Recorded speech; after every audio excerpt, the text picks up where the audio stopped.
I'm Diane Dayton, and I am really excited about our show today because it's about the 32nd annual Boscov's Berks Jazz Fest in Reading, Pennsylvania. It's coming up Friday, March 24th, running through Sunday, April 2nd. And with me right now, I have the Executive Director of Berks Arts, Justin Heimbecker. Thank you for being here. Thanks for having me. Andrew Neu, jazz artist, but that's not all. Saxophonist, woodwind player, arranger, composer, educator, and Billboard charting artist. Did I miss anything? Well, I just have a short attention span, clearly. Okay. Well, I'm so glad you're both here because we're going to talk about all these things that everybody's going to get to check out at the festival. And it is 10 days, as it said on the website, 40 major concerts, 100 musicians, 20,000 ticket holders. What more could you want, Justin? It's a fantastic festival, and it's taken 32 years to build up this amazing audience who comes back year after year. It's almost a family reunion for thousands of people who love jazz and love music and all the iterations of jazz, and it's a fantastic time. I think Andrew would agree it is a family reunion with artists and also with the fans, right? Oh, absolutely. And the staff and the volunteers. Yep. You know, we look forward to seeing so many of the same familiar faces coming back but it's always a good way. It's not like, oh, these people again. You know, it's like you embrace them, you know? Yeah. And that's such a wonder. Most festivals don't last 3 years, and this was going on 32 years. So Right. I think that's just a testament to the quality of what we do here. Yeah, and I think what's really great too is you won't find some of the concerts that you have here anywhere else. It's unique, isn't it, Justin? Yeah, and John Ernesto is our general manager and artistic director, and he's been programming the festival for many, many years, and one of the best in the business. We're biased. We think he's the best in the business. He is. I And he allows the artists to really work within sort of looking at the festival as a canvas upon which they can paint is the way some artists have described it to me, where they can be really creative, and sometimes we'll have a touring show come through and it's something that might be repeated from city to city, but then there's this mix of things that you'll never see elsewhere. For example, the celebration of women in jazz. That was a show that we did last year, produced by Chris Big Dog Davis, and it was a sellout. It was a huge hit. So we're doing part 2 this year of celebrating women in jazz, and it's an event and a lineup and a repertoire that will never exist again and has never existed before. So John's really great at creating that environment where we can do things that are memorable and unique for the artists and for the fans. So Yeah. I think everybody loves that. Yeah, I think so too. And the thing is, with this festival, you're going to find all different types of music too, as well as, jazz and blues. And what else, Andrew? Well, that's the thing that's great about this festival. It does really cover contemporary jazz, smooth jazz, fusion, but you also see blues. You see straight ahead jazz. You see vocal jazz. You see big band jazz, which is near and dear to my heart. But it also embraces a lot of local artists as well as the big national touring artists and international artists as well. It really covers so many things for so many different fans. And a lot of fans are not just, oh, I like this kind of music. They like a lot of different types of music. And as Justin was saying, they like seeing how these very, very different musicians kind of come together and interact in what can often be a very spontaneous moment. Absolutely. And we do have those spontaneous moments with the late night jazz and also with the Chuck Loeb Memorial that comes up on Thursdays. Right. Yeah, the late night jams led by Gerald Veasley, Philadelphia bassist, they're amazing because basically anybody who's in town might pop up on the stage at any moment. Absolutely. We might not even know that they're going to pop over to the venue at 11:30 or 12:30 at night. And at that point, some of the fans have had 12 straight hours of music, and it's a great time. It's a great way to end the day on a real high note. But also that Chuck Loeb jam that you mentioned on Thursday night, March 30th, that's going to be at the Doubletree Grand Ballroom at 7 p.m. That's, again, it's sort of a conglomeration of everybody who might be in town, and it's very collaborative, very unique. And I think what's really interesting, sort of from my perspective with the artists, is that everybody is really open to trying different things and fitting into the puzzle in a really creative way for the benefit of the entire show and the fan base and everyone. It's really unique. Yeah. What I also think is really unique about this festival is the education component. Andrew? Well, I mean, I find myself wearing a lot of different hats, as you know. I mean, both as a musician, it's sort of one side of what I do, but a huge part of what I do, and one of the reasons that I do what I do, is because of music education. I'm a huge advocate of certainly public school music education programs, and we're very fortunate in this area that there are a lot of opportunities outside of your schools to go and interact with professional musicians, with other musicians, student musicians that you don't go to school with, and finding this new way of communicating with each other. And a lot of them are not, most of them are probably not going to end up being professional musicians, but what's important to us is that these are the people that are now sitting in the audience a couple of years from now, watching and supporting other live musicians, live performances. Yeah, and what's going on, there's a Monday night, Tuesday, and Wednesday day, right, Justin? Yes, and to echo what Andrew said, my background is in music education, so it's near and dear to my heart. And we need to make sure that 32 years turns into 64 years and 96 years, and sort of pass that torch and continue to thinking of it that way. So Get Jazzed Education is the educational component of Boscov's Berks Jazz Fest. And we're experiencing a lot of growth and expansion in that area because we know that we need to fulfill that obligation to pass the love of the art form on to the next generation and to their parents and to their friends, and create performers and volunteers and sponsors and donors and enthusiasts, everybody. So one thing that we just started is our Get Jazz Jams on the Road. And Andrew and I were together in a couple of different areas this past few weekends where we take some professional musicians and we'll partner with a community music school in Collegeville or Philadelphia or Allentown, for example. And we'll spend the day doing free jam sessions and workshops where the students get to not only meet students from around the region who they may otherwise not interact with, but also rub elbows with the professionals and see what a workshop and a jam session is like, see how they approach improvisation and collaborating with people that you might have met 20 minutes ago. Wow. And it's a really unique environment. So we've run several of those jazz workshops recently. The Monday night RMF, Reading Musical Foundation Penske Jazz Jam is a long-time event. And it's kind of the same model. Students can show up, take the stage at the Berks Jazz Fest, and be on stage with those professionals and with their peers. And it's just really great to see the artists who are the best in the world at what they do. They're at the top of their game, to actually take a back seat and support a 12-year-old drummer who might be, trying to figure out something new, or pulling it. I might see Andrew pull aside a saxophonist and whisper some notes about, hey, here's what you might want to try on this next one. You can't replicate those moments anywhere, and to have a culture where that's just so embedded in what we do, to me, is really special. And so what we've done is really kind of capitalized on that and said, can we impact more and more students? So Tuesday and Wednesday of the Jazz Fest, we're going to be bringing in about 30 high school bands, about 750 students, representing several states in the Mid-Atlantic, and they're going to come in and they're going to take the main stage. They're going to get feedback from the professionals. They're going to do jam sessions, master classes. We're going to they're going to have artist credentials with their names on them, and they're going to be signing the autographs for Andrew. Oh, that's great. It's a brand new initiative, and hopefully through that we can make them feel like $1 million, because if we can show a student, regardless of what school they go to, what their socioeconomic background is, anything, if we show them that they can take the main stage, I like to think that we're teaching them that anything is possible if they work for it and they go for it and they go after it. So it's exciting. It's very exciting. It is exciting. And Berks Arts presents this festival.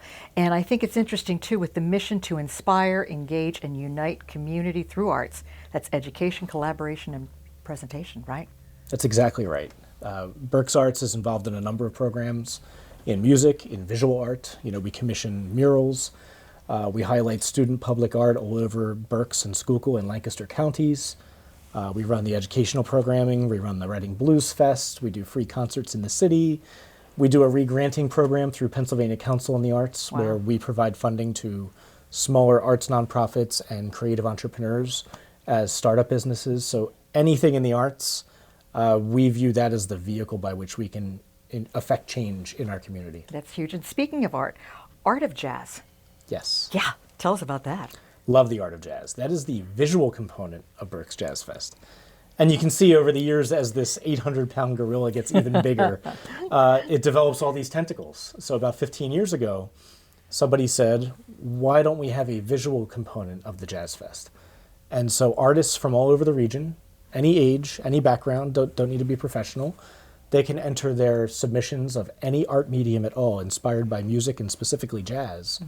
And we have an exhibit that's curated by a professional, by a juror. We have students help to install the exhibit so that they can understand how to go through the curation and installation of an art exhibit. And that will be present at not only some of the venues so that we can get the art in front of these thousands of fans, and then it'll be an exhibit for several weeks at the Goggleworks Center for the Arts at the conclusion of the festival. That's going to be excellent. You just redid the website, and it looks wonderful. We're going to find everything Berks Jazz Fest on there. We're going to find tickets and artist information and what else, Justin? Really, anything you can look for is going to be at berksjazzfest.com. We're really proud of the work that the team did to update that website, make it very mobile friendly.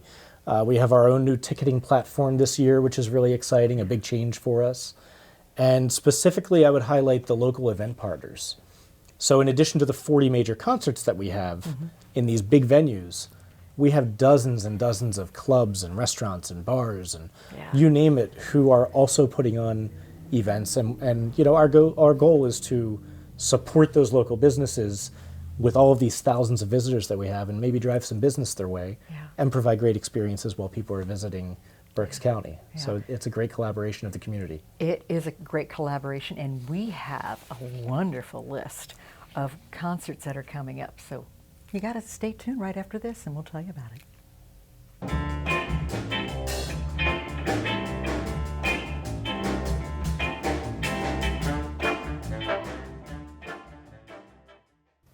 Welcome back to Behind the Lines. We're talking about the 32nd annual Boscov's Berks Jazz Fest in Reading, Pennsylvania. Once again, Friday, March 24th through Sunday, April 2nd. And there's 130 free and ticketed musical events. Some of these are going to be at the Scottish Rite Cathedral, Miller Center for the Arts, and the Doubletree in both of the ballrooms, right? That's the main hubs, as well as what we talked about for some of the restaurants. Let's talk about who's going to be there. Well, we're kicking off on the 24th with Brian Culbertson, right, Andrew? Yeah, that's always a big show. I mean, when Brian comes to town, you know it. It's an event. That's the great thing. There's so many great shows, but they're also, all the venues are really good. The sight lines are great. The seats are comfortable. There's plenty of places to get a drink, get something to eat before the show. So, I mean, it's really a great experience all around as a destination, and just having all this great jazz is just having the reason to come here. Is certainly worth it in itself. And if you haven't been introduced to jazz, Brian is a good one to kick it off with, because your mouth's going to drop open with the showmanship and musicianship that he brings to the stage as well. Oh, for sure. Absolutely. Pieces of Dream's going to be there on that Friday too, right? Yeah, Philadelphia's own. I mean, now clearly veterans in the industry, but they got their start in Philadelphia. Grover Washington Jr. discovered them when they were about 13 years old, and they are still going strong. That's just the adage that playing music keeps you young, keeps you going. It does, doesn't it? And then the Friday and Saturday nights of both weekends at 11:30 are the late night jams that Gerald Veasley hosts. And once again, we don't have any idea what all's really going to be happening there, but you really can't miss those.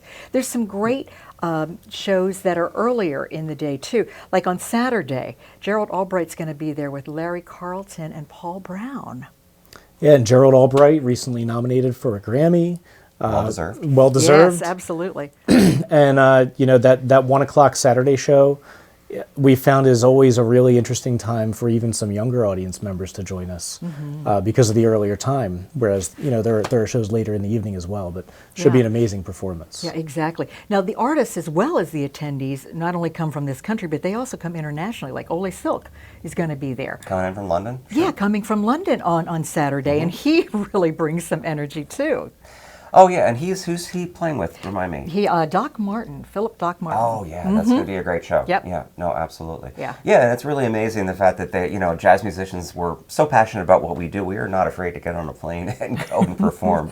And the shows are all scheduled really well that you can, if you kind of go through the schedule, you can, I can make this show, and then I have just enough time to get something to eat, and I'm going to run over to this show. Exactly. And, yeah, people don't get bored here. No, and some people plan their vacations around coming to this. Every year? Yeah, every year they do that. The Manhattan Transfer is doing their 50th anniversary and final world tour. also nominated for a Grammy this year, and they've won many Grammys over the years. So, I mean, just legends. They're touring with the Diva Big Band, which is an all-female big band that's been around for 30 years, an institution unto themselves.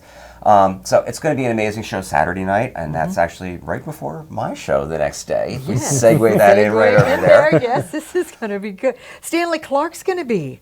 Stanley Clark, Saturday night in the Doubletree Grand Ballroom, just a legend. I actually saw in the Doubletree restaurant, there's a signed poster of Stanley Clark playing 30 or 35 years ago. And the restaurant staff was all asking, hey, can we sneak in there and check that out at some point on Saturday night? It's going to be an amazing show. Yeah, it really is. So Sunday, there's going to be a brunch show. I love how the brunch shows are on Sundays. I think that's just fantastic. Acoustic Alchemy is going to be there with Jeff Kashawa as a special guest.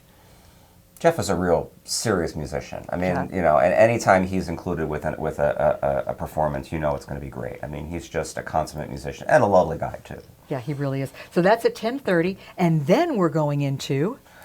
The Andrew New Big Band. Yay!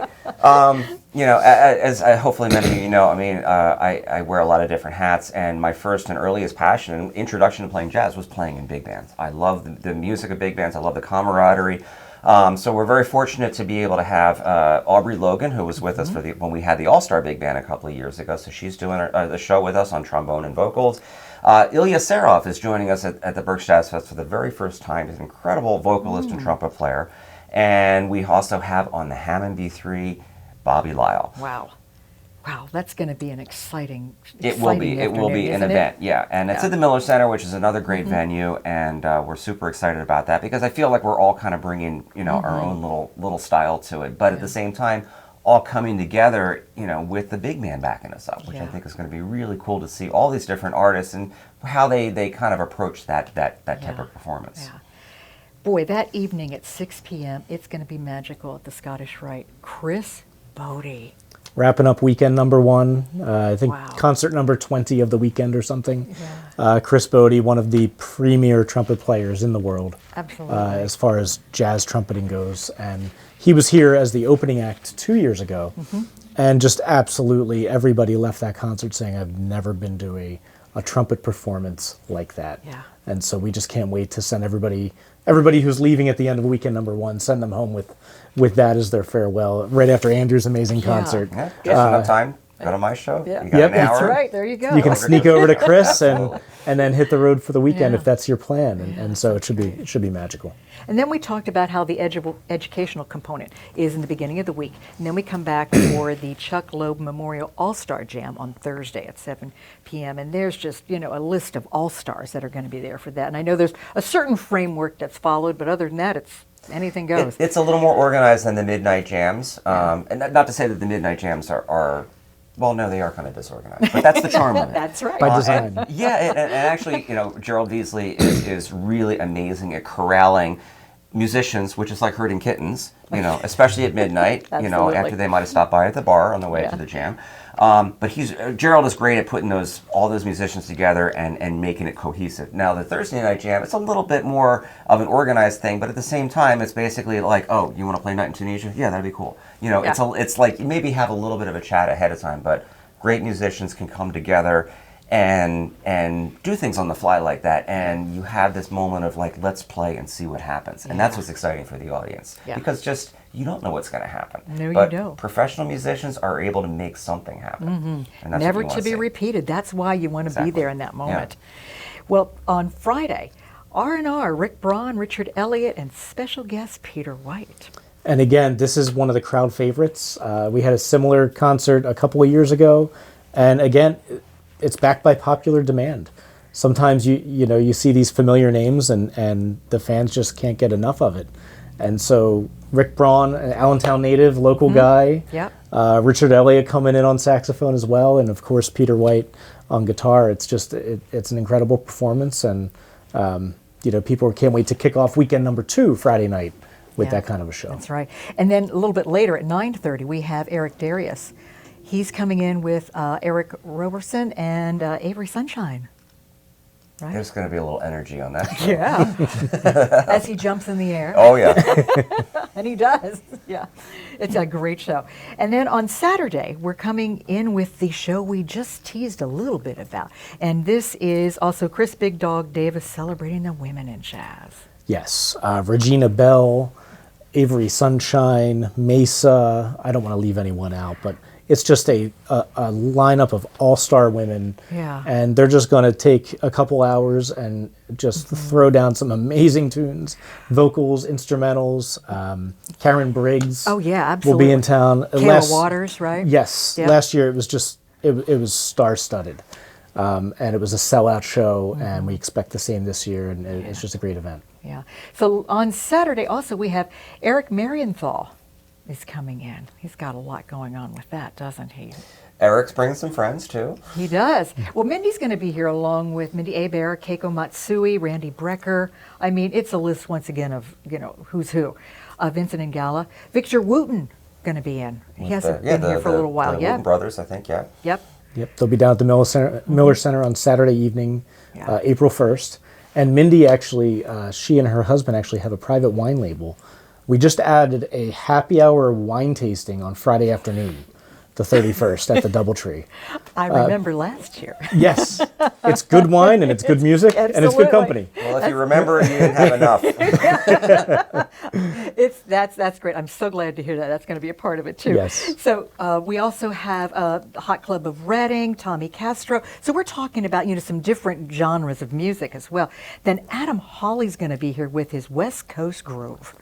So I know Adam very well. I mean, he's just a force of nature, incredibly hard worker and really gifted, and deserves the success that he's been having so much lately. And he's a person that can pull a lot of really talented musicians together and showcase them in the way that will really allow them to shine as an artist. Yeah. He knows how to bring out the best in the artists around him. Yeah, he really does. On Sunday, once again, we have a brunch, and that's with Brian Simpson, Gerald Beasley, Jakeem Joyner, Jesse J, and the Berks Horns. Yes, that Sunday brunch has become a staple. It has.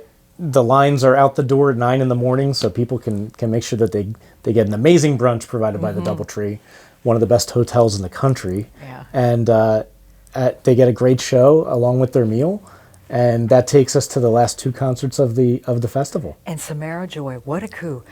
Best New Artist of the Year and Best Jazz Vocal Album. And she's only 23 years old. Yep. And she's going to be there. Samara's on fire. She is on fire.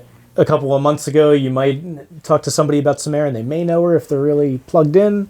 They may not know her if they're not quite as plugged in. Now everybody knows Samara Joy. Absolutely. That show actually sold out about 12 hours after the Grammys last Sunday night. Yeah. We're seeing if there's any way that we can create more seats or anything. No Right. promises at all. We'll see. But if we can, we certainly will. Yeah. And then we're going to wrap it up with Boney James, and what a way to wrap up the whole festival.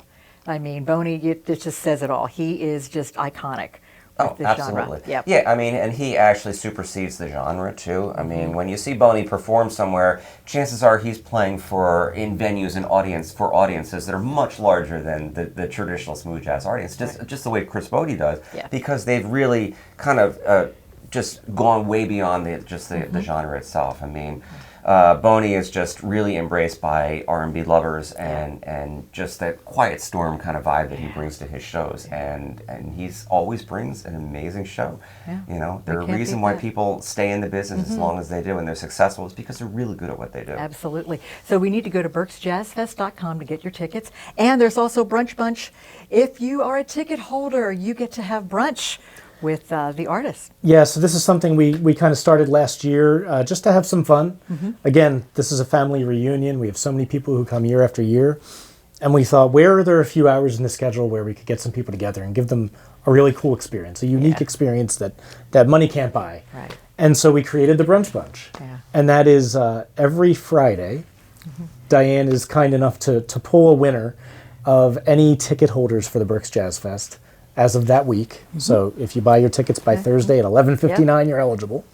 And the winner and their guest will be invited for a private brunch with some fellow fans and some artists, maybe including Andrew. And you did that last year, I right? swung by. Right, yeah, and they get T-shirts, and they also get to go backstage and backstage, sound yeah. check and everything. So it's a Upgraded unique seating, meet experience. the artists. Yeah. we try to just have a lot of fun with it. Yeah. And so we do that on each Saturday morning of the festival. Which will be great. And so there will be about 20 people Yeah, that get a that's really gonna cool be good. experience. And Yeah. I think we have this week's winner coming Yeah, soon, right? It was That's right, cool. we They do. would also talk Yeah. about how, like, oh, I've been coming to the festival for 8 years now. Oh, Yeah. I just started coming last year, and I can't believe I haven't been coming. It's so great. Everyone has their stories about their history with the Jazz Festival, and they're all sharing it. It's Well, really cool. Thank you for sharing your experiences, because there is so much going on. We could talk for another couple hours, but we've got to run. And everybody, don't forget, it is the 24th of March, Friday, through Sunday, April 2nd. You can go to berksjazzfest.com, get your tickets, and we'll see you there. Thanks again, guys. Thank you. So got much it. fun. I'm Diane Dayton with Behind the Lines, reminding you to look behind the lines. You might be surprised what you find.